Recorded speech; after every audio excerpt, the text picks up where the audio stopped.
So last July, I was released from an incredibly toxic and emotionally abusive relationship. 7 months later, I found myself in a brand new relationship that I could not be happier with. In this video, I'm going to give you the 5 steps that I use to get healed, get right, and get back into the game.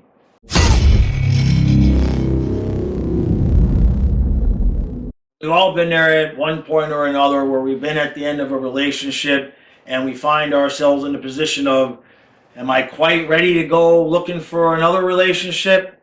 What's the damage? You have to do a damage assessment, and you kind of need to know where your mind is at before you can go trying to take your mind and apply it to somebody new. Because otherwise, what's the saying? Hurt people hurt people. Yeah, you don't want to be that person. So the last 6-7 months, I've taken a number of steps to get myself ready to enter a new relationship, and voila, found the right one. So in this video, I'm going to give you the 5 steps that I took to get there. Before we get to step 1, I just want to mention I have a previous video on this channel where I talk about how long you should take in between a relationship. My personal general rule is 1 month of healing for every year that the relationship took place.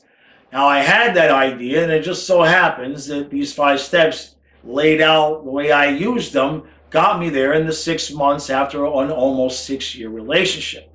Now, step 1 is to go back just to the most recent relationship. And you're going to want to take a look at your behaviors, both the good behaviors and the bad ones. And what you want to do is you want to compare how you react to things now versus how you remember reacting to them at the beginning of the relationship. Both the good and the bad things.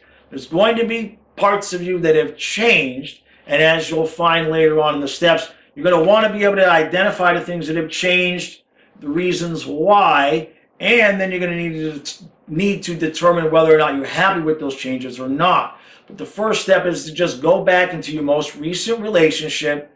Think about how you acted in the beginning, how you reacted to certain things, and how you're acting and reacting to people now.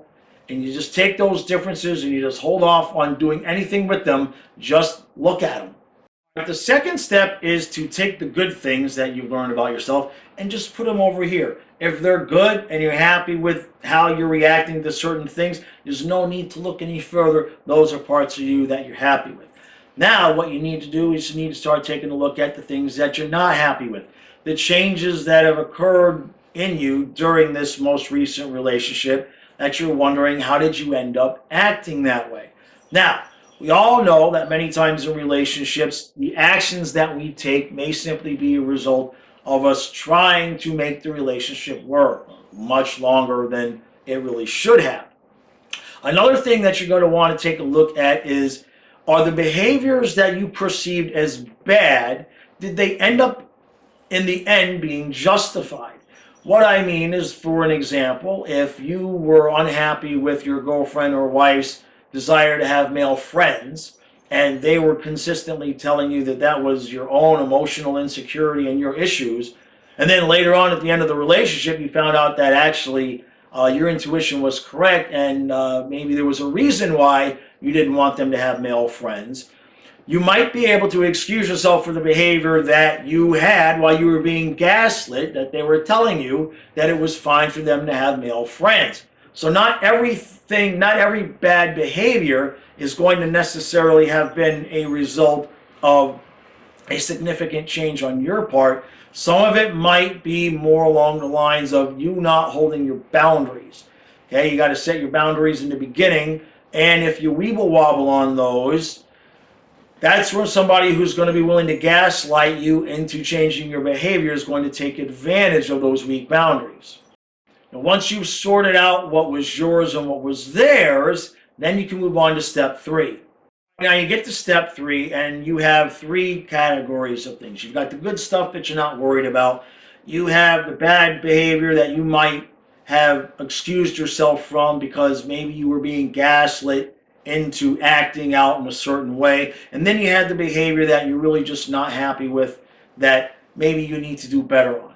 Now, usually, like I said, those behaviors are going to be based around boundaries. So now what you need to do is you need to look at the boundaries that caused the bad behavior, and ask yourself, how important are those things to you? Are they non-negotiables?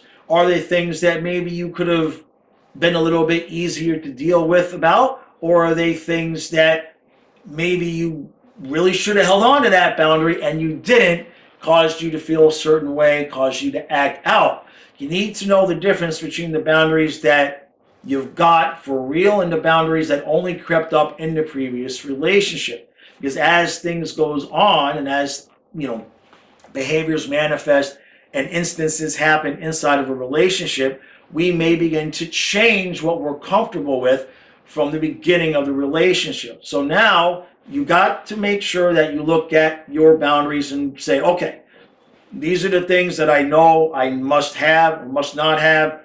These are the things that I can work on. Take the time to be honest with yourself when you're comparing the two. Make sure that you're not fooling yourself into thinking, well, I can do without this or I must have this. Make sure that you sort of go back into your previous relationship and relive some of the experiences over and over again. I know that that sucks, but when you do that, you'll become a little bit more clear in what your part was, and you'll be a little bit more in tune with what your reactions were. And that's when you're really going to have the epiphanies of, okay, you know what? That boundary I need to keep. This one I can do without. Once you get to that point, you can move on to the next step. All right, so you're almost there, right? You've got your good stuff. You've got the behavior that you've excused yourself for. And now you've got the behavior that you probably want to change because maybe there's a few boundaries that you feel like you need to work on. And there's some boundaries that you feel like you're good to go. Those are your boundaries. Now, before you make your final decision that that's exactly the way you want to move forward, now you're going to go back all the way back to the earliest relationship that you might have had, even if it was just like a high school girlfriend, boyfriend type of situation. What you want to do is take a look at how you were reacting to situations then versus how you're reacting to them now, and how the boundaries that you set as non-negotiable play into that, and maybe discover some of the reasons for those boundaries. Because you want to be extra sure that the non-negotiables are truly how you're wired and not necessarily just a product of misbehavior from something that happened when you were 15 or 18 or 20 years old. Now, sometimes you're going to go back and find things and say, you know what, maybe I can adjust this boundary that I thought was a non-negotiable when you go back and you look at some of the reasons why you set that boundary. Sometimes you may just say, you know what, that's just how I am. That's just how I'm wired. That's the boundary I'm going to keep. Remember, when you're entering into a new relationship, weak boundaries are going to be a magnet for people that will gaslight you into believing that your boundaries are your problem and that you should move them to be more to what they would desire to have in a relationship. That's not the way you want to go about things.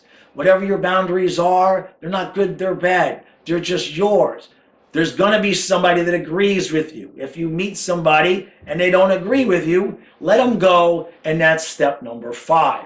Once you're ready to engage and you're ready to go out and date again and meet people and all of that, be willing to say no.